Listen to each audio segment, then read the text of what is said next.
আপনি যদি এখনই হুঙ্কার দেন আন্দোলনের তাহলে তো কারোরই কোনো কিছু হবে না। নাচাইতে গেলে কিন্তু নিজের নাচতে হয়, যে নাচায় সে কিন্তু ডাবল সমস্যায় থাকে। বিএনপি কিন্তু তখনই বলেছে এটার মধ্যে কোনো নোট অফ ডিসেন্ট নাই, সো এটা আমরা মানি। যেই জুলাই সনদের উপর ভিত্তি করে হ্যাঁ ভোট না ভোট হলো, হ্যাঁ ভোট জয়যুক্ত হয়েছে, সাধারণ মানুষ বেশিরভাগ মানুষ হ্যাঁ ভোটকে জয়যুক্ত করেছে এবং বিএনপিও নির্বাচনের আগে হ্যাঁ ভোটের পক্ষেই সবাইকে স্বাগত জানিয়েছিল।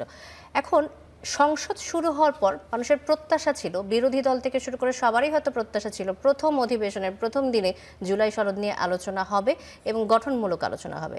যেটি হয়নি বলেই কি বিরোধী দল থেকে এ ধরনের অভিযোগগুলো আসছে যে টালবাহানা করছে? দেখেন, এগুলো হলো হাস্যকর প্রশ্ন। হাস্যকর এই কারণে আমি বলছি, প্রথম যে সংসদ অধিবেশন বসে সেটা কিন্তু পরিচিতি পর্ব হতে হতেই সময় শেষ।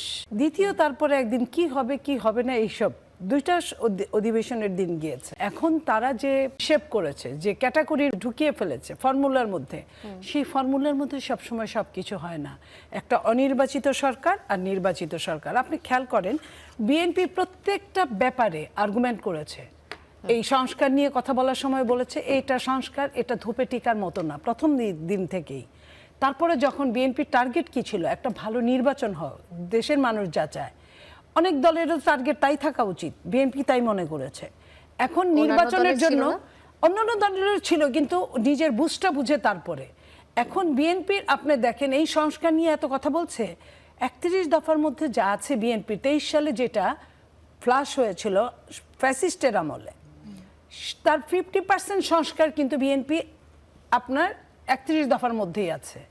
তো বিএনপি তো সেগুলো মেনে নিয়েছে। তারপরে ওর মধ্যে 70 অনুচ্ছেদ ছিল, ওর মধ্যে উচ্চকক্ষ নিম্নকক্ষ ছিল, তার মধ্যে প্রধানমন্ত্রী সময়সীমা ছিল 2 বারের বেশি না, তার মধ্যে এরকম অনেকগুলো কিছু আছে যেটা জটিল। তারপরেও বিএনপি কিন্তু এগুলো চুলচেরা হিসাব কিন্তু সব মিলে, সব দল মিলে যখন একটা ডিসিশনে আসে তখন ওটা কিন্তু সংশোধনী হয়। সংশোধনী হওয়ার মতো সময় দিতে হবে। যেটা নোট অফ ডিসেন্ট ছিল, আমি বলি আপনার 2 দিনের তো সময় না। আচ্ছা ঠিক আছে, 2 দিনে সম্ভব না।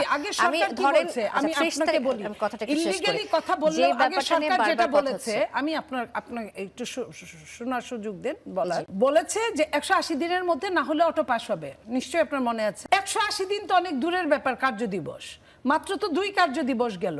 আপনি যদি এখনই হুঙ্কার দেন আন্দোলনের তাহলে তো কারোরই কোনো কিছু হবে না। না সরকারি দল ভালো মতো থাকতে পারবে, না বিরোধী দল ভালো মতো থাকতে পারবে। নাচাইতে গেলে কিন্তু নিজের নাচতে হয়, আবার প্ল্যান করতে হয় অন্যকে কিভাবে নাচাবেন। যে নাচায় সে কিন্তু ডাবল সমস্যায় থাকে। সো এটা অনেক প্রতীক্ষার পর একটা গণতন্ত্র মাত্র সূচনা, অঙ্কুরিত হয়েছে গাছ, এখনো কিন্তু অনেক দূর যেতে বাকি। এই যে নিয়ে যে কথাগুলো বলছেন বিএনপি, তো সেই দিন আমি এই লাইনটা শেষ করি, যখন বিএনপি একরকম সিগনেচার নিল, আপনার আরেক রকম ভাবে সরকার প্রধান তৎকালীন ইন্টারিম যখন ঘোষণা দিল, সেখানে কোনো নোট অফ ডিসেন্ট ছিল না। বিএনপি কিন্তু তখনই বলেছে এটার মধ্যে কোনো নোট অফ ডিসেন্ট নাই, সো এটা আমরা মানি। কিন্তু মানি না বলছে, বলে রেখে দিছে।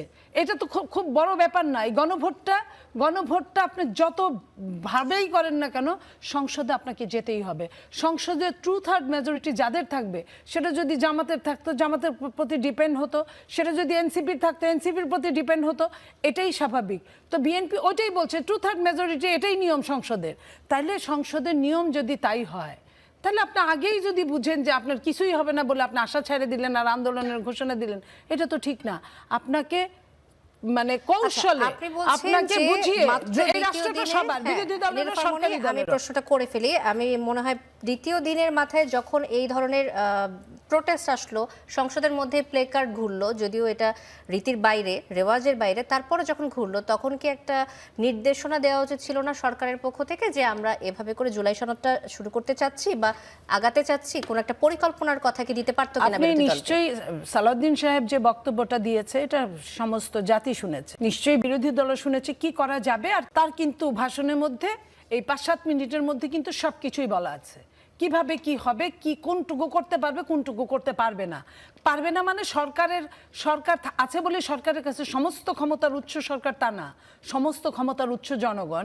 এবং এটার জন্য একটা সংবিধান আছে, সংবিধান এখনো বাতিল হয় নাই। সংবিধানের আন্ডারে গিয়ে আমি শেষ করি, হ্যাঁ, সংবিধানের আন্ডারে গিয়ে আপনাকে এই কার্য সমাধান করতে হবে। সেটা আপনাকে হয়তো সংশোধনী আনতে হবে। সংশোধনী আনার জন্য 2/3 মেজরিটির দরকার পড়বে।